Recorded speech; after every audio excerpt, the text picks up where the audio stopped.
Dear student, welcome to all. जैसा कि आप लोग जानते हैं कि हम लोग क्लास यूपी बोर्ड के क्लास 10 और क्लास 12 की क्लास हम लोग पहले से रन करा रहे थे। अब आपके क्लास 9th और क्लास 11th की भी क्लास स्टार्ट कर दी गई। आज है 10 जून और 10 जून से आपकी क्लासेस स्टार्ट कर दी गई हैं। हालांकि आपने टाइम टेबल वाला वीडियो देख लिया होगा, अगर नहीं देखा होगा तो आप टाइम टेबल वाला वीडियो देख लीजिए। तो उसमें आपके वीडियो में ऐसे कुछ बताया गया है कि मंडे, ट्यूसडे और वेडनेसडे क्लास सीबीएसई बोर्ड और यूपी बोर्ड दोनों की 9th और 11th की क्लास चलेंगी। 9th और 11th की क्लास चलेंगी कब कब? मंडे, ट्यूसडे और वेडनेसडे। 3 दिन आपकी क्लास चलेगी और 3 दिन आपको नोट्स भेजे जाएंगे। जो नोट्स आपको राइट करने होंगे कापी पे, आपको लिखना होगा कि ये नोट्स आपको लिख करके उसे रखना होगा। क्लियर? अब प्रॉब्लम यहाँ पे जो खड़ी हो रही, मेन चीज़ें जो खड़ी हो रही हैं वो ये हैं कि नोट्स जो है आपको पीडीएफ फॉर्म में चाहिए। तो पीडीएफ फॉर्म में नोट्स आपको, यूपी बोर्ड का नोट्स अभी नहीं भेजा जा रहा है। सीबीएसई बोर्ड का भेजा जा रहा है, यूपी बोर्ड का नोट्स अभी नहीं भेजा जा रहा है। आपकी क्लास रेगुलर हम कोशिश करेंगे कि रेगुलर चलेगी। क्लियर? तो आप चैनल से जुड़ जाइए। जब आपका चैप्टर कंप्लीट हो जाएगा तो आपका नोट्स तैयार हो रहा है, आपका नोट्स आपको भेज दिया जाएगा। चैनल का नंबर ए है 8004109989 है 89। इस पे आप जब एसएमएस करते हैं, व्हाट्सअप नंबर है, इस पे आप जुड़ जाते हैं। आपको लिखना है अपना नाम, डिस्ट्रिक्ट का नाम और लिख करके आपको सेंड कर देना। नीचे यूपी बोर्ड या सीबीएसई बोर्ड जरूर लिख दीजिएगा, चूँकि कन्फ्यूजन हो जाती है कि आप यूपी बोर्ड के स्टूडेंट हैं कि सीबीएसई के हैं। क्लियर?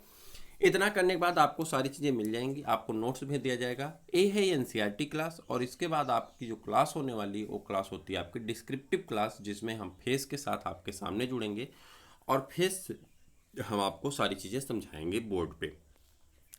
ये एनसीईआरटी पढ़ना नेसेसरी है, इसलिए हम लोग एनसीईआरटी को पढ़ रहे हैं। आपके पास भी एनसीईआरटी होगी, आप उसे पढ़ते रहिए।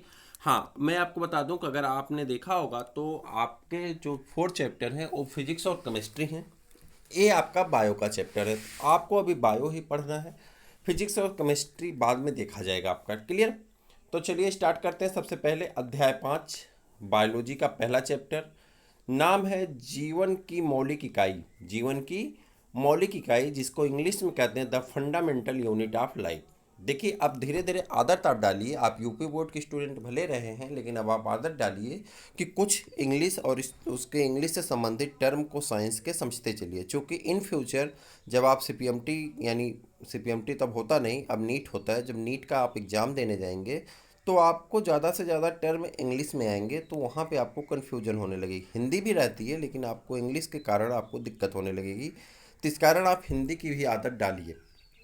तो स्टार्ट करते हैं आज का चैप्टर, और ये चैप्टर आपका शुरू होता है यहाँ से। तो यहाँ पे आप लिखेंगे कार्क की पतली काट। एक सेकंड रुक जाइए। तो आपको यहाँ पे ठीक, तो यहाँ पे आप इसको शुरू करेंगे तो देखिए कार्क की पतली काट। कार्क मतलब लकड़ी का एक टुकड़ा। जैसे आपने देखा होगा कि आपके पास लकड़ी होती है, आपने अपने घर पे भी देखा होगा। जैसे मान लीजिए सपोज करिए कि लकड़ी है, ठीक। अब इस लकड़ी में क्या हुआ कि बरसात के सीजन में लकड़ी सड़ने लगी। जब सड़ने लगती है तो इस पर आपको छोटे छोटे छोटे छोटे छोटे छोटे, ये मान लीजिए एक लकड़ी है, और जब आप इसको देखते हैं सड़ने लगी, तो सड़ने के बाद क्या होता है कि इसमें छोटे छोटे ऐसे आपको रिंग दिखाई पड़ती है। क्लियर? तो कह रहा है कार्क के पतली काट, कार्क को पतला काटा गया था कि अवलोकन, मतलब उसे देखने पर रॉबर्ट हुक नामक एक वैज्ञानिक थे। रॉबर्ट हुक ने पाया, रॉबर्ट हुक वैज्ञानिक का नाम है, रॉबर्ट हुक ने पाया कि इनमें अनेक छोटे छोटे प्रकोष्ठ हैं। कह रहा है इनमें छोटे छोटे टुकड़े हैं, जिसकी संरचना मधुमक्खी के छत्ते जैसी प्रतीत होती। जैसे मधुमक्खी का छत्ता होता है ना, उसी तरह की संरचना दिखाई पड़ रही थी जब उन्होंने इसका अवलोकन किया, यानी इसको देखने की कोशिश की, पतले पतले टुकड़े को। तो उसमें मधुमक्खी के छत्ते जैसी उसको संरचना दिखाई दी। कार्क एक पदार्थ है जो वृक्ष की छाल से प्राप्त होता है। कह रहा है कार्क एक पदार्थ है जो वृक्ष की छाल से क्या होता, प्राप्त होता है।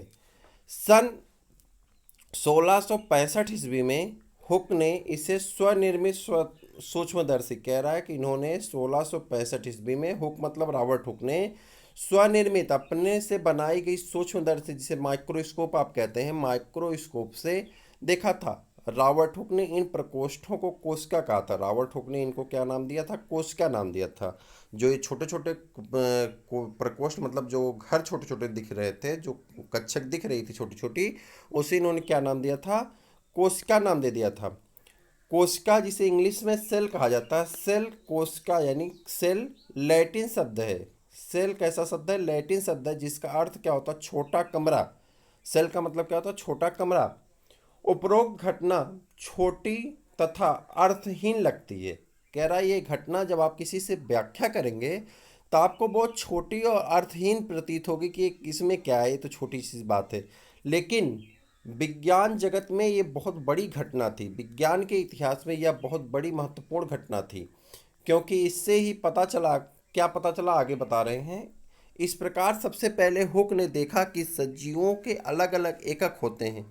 यह बताने में सक्षम हो गए कि सजीव जो होते हैं, जैसे जो भी बॉडी का निर्माण हुआ है, चाहे वो पौधा हो, चाहे मनुष्य हो, चाहे वो पशु हो, चाहे पक्षी हो, इन सभी के जीवन में छोटे छोटे टुकड़े जोड़ करके एक बड़ी सी बॉडी की संरचना बनती है। इन एककों का वर्णन करने के लिए जीव विज्ञान में कोशिका शब्द का उपयोग आज तक किया जाता है। कह रहा है कि इन्हीं सब का वर्णन करने के लिए कोशिका विज्ञान का, जीव विज्ञान में कोशिका शब्द का प्रयोग आज भी किया जाता है, यानी आज भी हम इसे कोशिका नाम से ही जानते हैं। आओ कोशिका के विषय में जानकारी प्राप्त करते हैं। तो चलिए हम लोगों को जानकारी प्राप्त करना, कैसे जानकारी प्राप्त करेंगे? तो एक क्रियाकलाप समझनी है। क्रियाकलाप ये समझनी है कि इसमें सारी चीज़ें हम आपको बता रहे हैं, बस आपको कंसंट्रेट होकर समझना है। प्याज का एक टुकड़ा लो, प्याज का टुकड़ा, आपके पास प्याज होगी उसका टुकड़ा ले लो, लेकिन आपके पास माइक्रोस्कोप नहीं होगा, आप देख नहीं पाएंगे।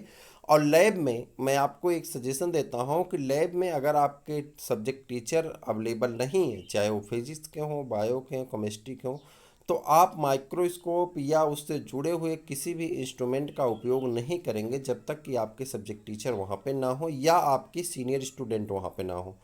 तो लैब में अगर आप जाते भी हैं तो इन सब चीज़ों का उपयोग नहीं करेंगे जब तक कि आपके टीचर या आपकी मैम या आपके क्या कहते हैं जो आपके सीनियर स्टूडेंट हैं, अगर वो नहीं है तो आप ऐसा काम करेंगे नहीं, क्योंकि लैब में आपको नुकसान हो सकता है। चलिए स्टार्ट करते हैं। प्याज एक छोटा टुकड़ा लो, प्याज का एक छोटा सा टुकड़ा ले लीजिए। चिमटी की सहायता से जब आप जाएंगे तो आप जाएंगे, डिसेक्शन बॉक्स आपको लेना पड़ेगा एक ठो। तो डिसेक्शन बॉक्स में क्या होता है कि उसमें चिमटी रहती है, ठीक है, निडिल रहती है कई ठो, उसमें कैंची रहती है, ब्लेड रहती है, ठीक है। तो उसमें बहुत सारे उसमें ग्लास मिलता है एक ठो, तो बहुत सारी चीज़ें होती हैं। तो उसमें कह रहा है कि आप चिमटी का एक टुकड़ा ले लीजिए, प्याज का टुकड़ा लीजिए, और चिमटी की सहायता से प्याज का अवतल सतह, ये वाली सतह, ठीक, इस सतह को क्या करिए आप निकाल लीजिए। कौन सी सतह? भीतरी वाली सतह ये है, तो ये भीतरी वाली सतह को आपको क्या करना है? निकाल लेना। हो गया। झिल्ली उतार सकते हैं। इस झिल्ली को तुरंत पानी वाले एक वॉच ग्लास मिलता है, ऐसी उसकी संरचना होती है, ऐसे रहता है, ठीक है। इसी में पानी आप रख देते हैं तो इसी में ऐसे पानी रहता है, और इसी में ये नीचे इसकी जो पेदी है वो नीचे ऐसे सटी रहती है डेस्क पे, जो मेज रहेगी आपके टेबल पे। इसी वॉच ग्लास में हल्का सा पानी रखना होता है, तो उसी पानी में आप क्या करेंगे? झिल्ली उतार सकते हैं। इस झिल्ली को तुरंत पानी वाले वॉच ग्लास में रख लेते हैं, नहीं तो वो सूख जाएगा। इससे झिल्ली मुड़ने अथवा सूखने से बच जाएगी, नहीं तो झिल्ली मुड़ जाएगी और सूख जाएगी, दोनों से बच जाएगी। हम इस झिल्ली से क्या करेंगे? एक कांच की स्लाइड लो, ठीक, स्लाइड आपको वहाँ पर मिल जाएगी। इस पर पानी की एक बूंद डालो। इस वॉच ग्लास में रखी झिल्ली के इस छोटे टुकड़े को स्लाइड पर रख लो।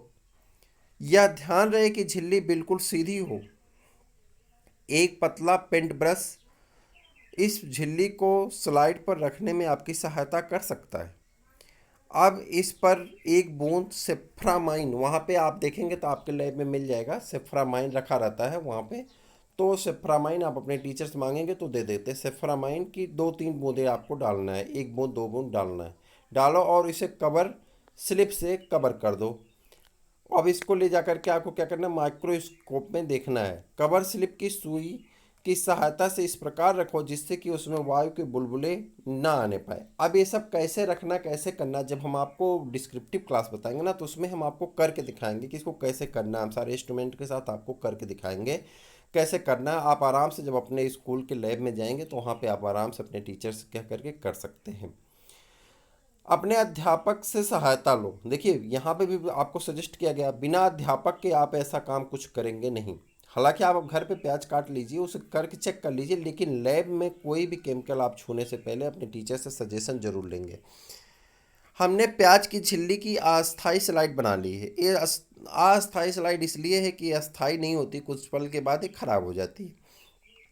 अब हम इसे पहले कम शक्ति वाले तथा इसके बाद उच्च शक्ति वाले सूक्ष्मदर्शी की सहायता से देखेंगे। अब इसको हम कवर स्लिप करने के बाद ले जाएंगे सूक्ष्मदर्शी से देखेंगे।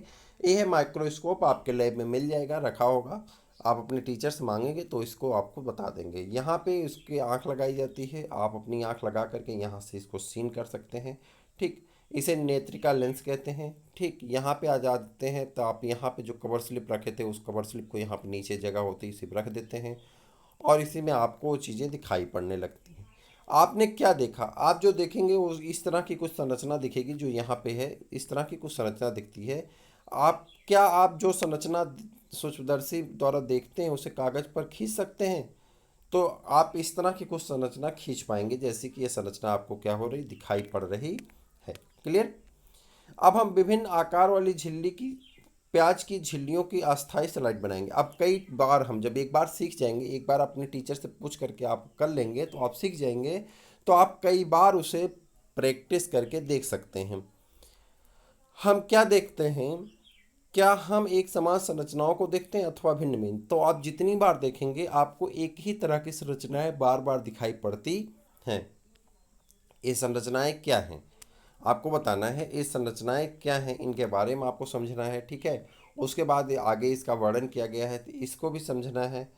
ठीक, तो इन सब चीज़ों के बारे में हम लोग चर्चा करेंगे, लेकिन कब चर्चा करेंगे? नेक्स्ट वीडियो में चर्चा करेंगे, तो जिसका नाम क्या होगा L2 यानी लेक्चर 2 में हम लोग उसको डिस्कस करने वाले हैं। तो आप यहीं तक पढ़ेंगे। हाँ, मैं आपको एक बार फिर से बता दूं कि क्लास आपकी 9 से स्टार्ट हो रही है, 12 तक हम आपका साथ देंगे। 12 तक आपकी पूरी क्लास बायो की पूरी जिम्मेदारी मेरी है और मैं आपको एक भरोसा दिलाता हूं कि अगर आप लगातार पढ़ते हैं जिस पैटर्न से हम पढ़ाने की आपको कोशिश कर रहे हैं कि एनसीईआरटी क्लास, फिर डिस्क्रिप्टिव क्लास और उसके बाद प्रैक्टिस पेपर, तो मुझे पूरा भरोसा है कि आपको नीट में किसी भी प्रकार की प्रॉब्लम नहीं आने वाली है। आप इजीली फाउंडेशन कोर्स करने की आपको ज़रूरत नहीं, डायरेक्ट आप टारगेट बैच पढ़ेंगे और एक साल तक जाते जाते इस साल के लास्ट तक हम खुद ही अपने यहाँ फाउंडेशन बैच का पूरा प्रारूप बना देंगे, जिसके लिए कुछ फीस रखी जाएगी।